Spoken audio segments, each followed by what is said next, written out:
دنیا کے آخری کناروں تک جماعتوں نے پہنچ کر اذانیں دی ہیں، نمازیں پڑھی۔ ناروے کے اوپر ہے north pole end of the world, جہاں آگے آبادی ختم ہے، پانی ہے۔ تو ہم گئے ناروے پچھلے سال، تو اس سے پچھلے سال، تو میں نے وہاں کے ساتھیوں سے کہا بھائی میں نے وہاں جانا ہے۔ وہ کہنے لگے ہم تو یہاں رہتے ہیں، ہم وہاں کبھی نہیں گئے، تو آپ نے کیا کرنا ہے؟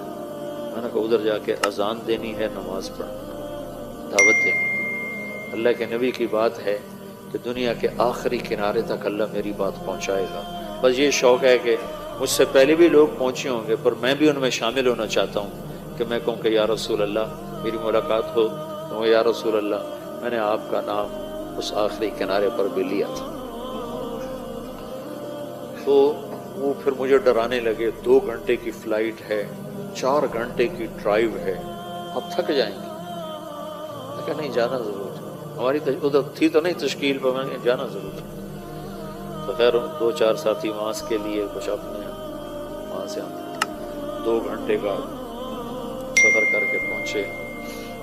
پھر وہاں سے آگے، وہاں ایک چھوٹا سا شہر تھی آلٹا، تو میں دیکھ کے حیران ہو گیا کہ بالکل ٹاپ پر ہے۔ وہاں 2 مہینے سورج نکلتا نہیں، دسمبر جنوری، اور 2 مہینے سورج ڈوبتا نہیں، جون جولائی، یہ 2 مہینے ڈوبتا نہیں۔ تو وہ آلٹا دنیا کا آخری شہر ہے نارتھ میں، وہاں سے روزہ جماعتیں نکلی ہوئی تھی، اور وہاں گشت ہو رہا تھا، اور وہاں تعلیم ہو رہی تھی۔ کون تھے وہاں؟ صومالیہ کے مسلمان۔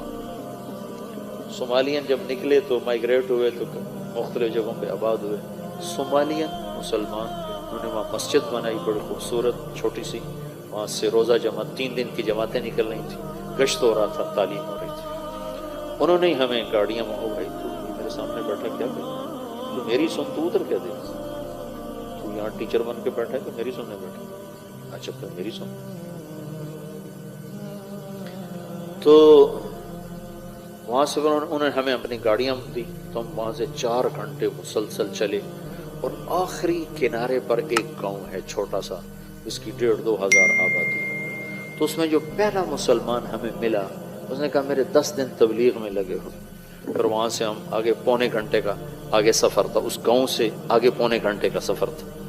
تو اس وقت کوئی رات کے 12 بج رہے تھے اور سورج ابھی کھڑا تھا، 4 اگست تھا، تو اگست میں سورج ڈوبنا شروع ہو جاتا، تمہارے پہنچتے پہنچتے سورج ڈوب گیا۔ تو پتہ چلا کہ 25 منٹ کے بعد سورج نکل آئے گا، صرف 20 منٹ اس نے ڈوبنا ہے، پھر نکل آنا ہے۔ تو 20 منٹ میں ہم نے مغرب بھی پڑھنی ہے، عشاء بھی پڑھنی ہے، فجر بھی پڑھنی، تینوں نمازیں پڑھنی، کیونکہ ٹائم ہی تھوڑا، اتنی 20 منٹ کی رات تھی۔ پہلے تو سورج چل رہا تھا، ہم پہنچے تو سورج ڈوب گیا۔ اب وہاں سے پتہ چلا، وہ جو ہمارے ساتھ تھا، وہ جس کے 10 دن لگے تھے، کہ یہ 20-25 منٹ کے بعد سورج باہر نکل آئے گا۔ تو خیر یہ تو اتنی شدید ٹھنڈ اور سرد ہوا، میں نے ایک مفلر سا لپیٹا اور گاڑی سے نکل کے دوڑ لگائی۔ وہ سمندر کے کنارے اوپر بڑی ہیبت ناک چٹان، 2 جگہ دیکھ کر میں مبہوت ہوا زندگی میں، ایک ہمالیہ پہاڑ کو دیکھ کر، اور ایک وہ آخری کنارہ دیکھ کر۔ ساری دنیا پھری پر ہیبت جو طاری ہوئی 2 جگہ۔ جا رہے تھے ہم کھٹمنڈو سے ڈھاکہ، تو کیپٹن نے اعلان کیا کہ آج سب آپ لوگ بڑے خوش قسمت ہیں، ہمالیہ پہاڑ پورے سال میں صرف 10 دن کے لیے چوٹی ننگی کرتا ہے، سارا سال یہ بادلوں سے ڈھکا رہتا ہے، 10 دن اکٹھے نہیں ہوتے، کبھی 1 دن، کبھی مہینے کے بعد 1 دن، کبھی 2 مہینے کے بعد 1 دن، ایسے۔ تو کہا وہ سال میں صرف 10 دن کے لیے ننگا ہوتا ہے، آج ہمالیہ پہاڑ سے بادل کوئی نہیں، آپ دیکھ سکتے ہیں۔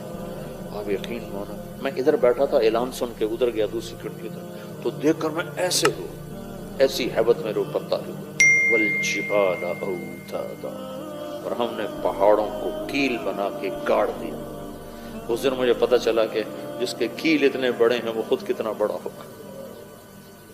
اور ایک وہ آخری کنارہ دیکھ کر میرے اوپر ہیبت طاری ہوگی، میں نے اذان دی زور سے، ہوا سرد، پھر ایک چھوٹا سا وہاں انہوں نے ہال بنایا تھا گرم، جس میں وہ ٹورسٹ آ کے بیٹھ جاتے تھے، وہاں آ کر جلدی سے چادریں بچھائیں اور پہلے مغرب کی نماز پڑھی۔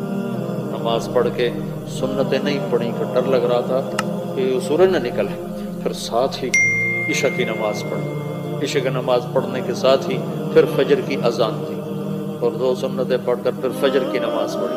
پھر میں نے بیان کیا، میں نے کہا اللہ سارے کام پورے ہو گئے، تیرے نبی کا پیغام ان ہواؤں نے سن لیا، لوگوں کو تو ہم سنا نہیں سکتے، ان کی زبان نہیں آتی۔ تو چھوٹی سی مسجد سے چلنے والی محنت کو اللہ تعالیٰ نے دنیا کے آخری کناروں تک پہنچا دیا۔ آپ کام کرنے والے تبلیغ کرو صحیح،